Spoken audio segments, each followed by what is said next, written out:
Do you remember this one time, this one little tiny moment on which you ditched your diet and ate that muffin? Can you remember this little moment?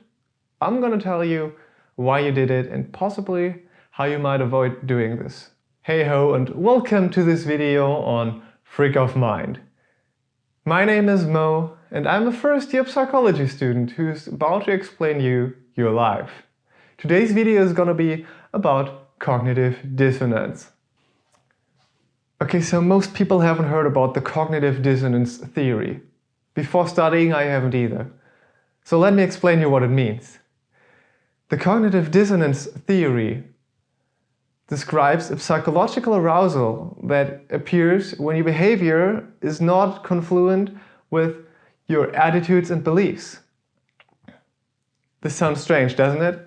But it happens. Like 99% of the time, you act like your attitude is. You act like what you believe in.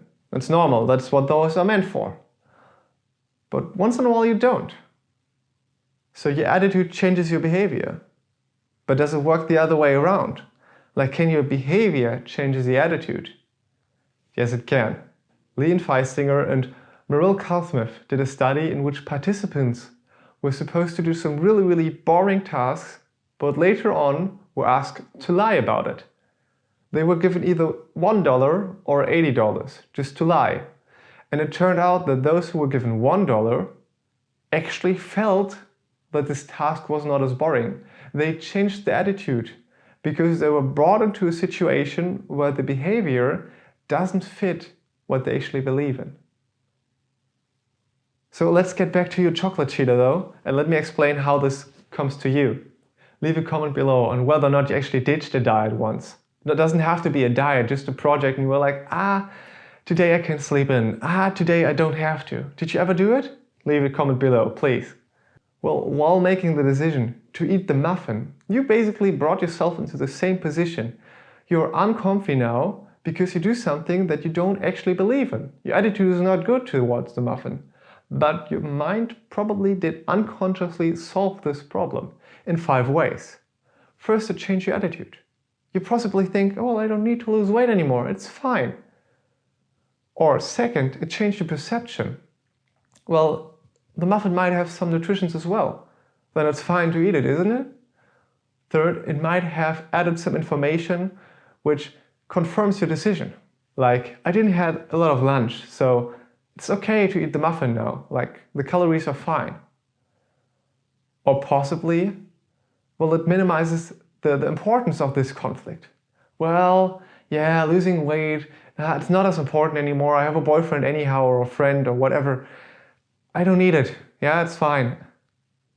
Or just the last one, it made you feel like you had no choice. But look at this muffin. Like, I couldn't resist. Like, there was no possible way for me to not eat it. So you had no decision, so you don't feel uncomfortable doing it. There are many organizations which already use this technique, like the military, like some associations in the college. They make you have a really hard entrance time. They make you have a really embarrassing moment, a really heartbreaking moment.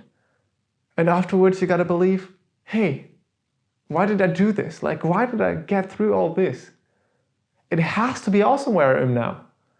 I have to be in this association, in the military, because I did all this. It's awesome to be here. This is how they changed you. Possibly you also waited hours to get into a concert, but possibly the artist wasn't as good, but you believe it was because you waited 2 hours. Your mind does it unconsciously. It might also be that you bought the hottest and most expensive sneakers in this room, but maybe they aren't as good as well, but you believe they are, just because you spend so much money on them. The last one is possibly when you made a decision between 2 things. And they are equally good, at least on first perception, and then you choose one and afterwards you just say, okay, it was the best decision I've made. I couldn't have chosen this one, this has so many advantages. You basically feel like your decision was better than it actually is, and you make the other part look worse than it actually is. Unconsciously, because you just try to get rid of this unconscious arousal in your mind. So apparently now there's my call to action. But actually, I try to tell you, don't change it.